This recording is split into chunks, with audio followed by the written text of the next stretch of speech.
Dire à Alain David, qui est, comme vous le savez, député de la Gironde, à quel point nous sommes profondément bouleversés par les événements dramatiques que traverse son département.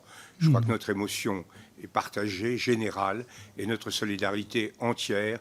Et nous pensons vraiment à nos amis girondins avec énormément de tristesse. Et je vous Merci. Merci beaucoup, Monsieur le Président. Madame la rapporteure, chers collègues. Après la réunion de travail très éclairante avec nos collègues de la Chambre des députés italienne en décembre dernier, et en particulier avec mon ami le président Fassino, l'inscription rapide de ce texte à l'ordre du jour de notre Assemblée est un nouveau signe fort de notre souci partagé de renforcer encore plus nos relations avec nos voisins transalpins. Ainsi, ce traité vient parachever les liens déjà très étroits entre la France et l'Italie, même si les récents gouvernements, et notamment sous la houlette du mouvement 5 étoiles, avaient pu entraîner quelques incompréhensions qui avaient été jusqu'à la brouille diplomatique.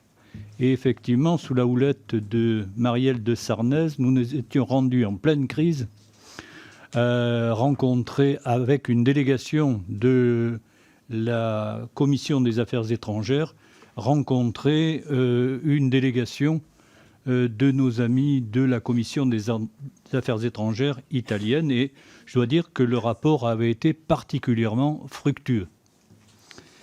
En réalité, on peut dire que le traité d'amitié franco-italien de novembre 2021, qui a été conçu sur le modèle du traité d'amitié franco-allemand, est un des plus complets jamais conclus.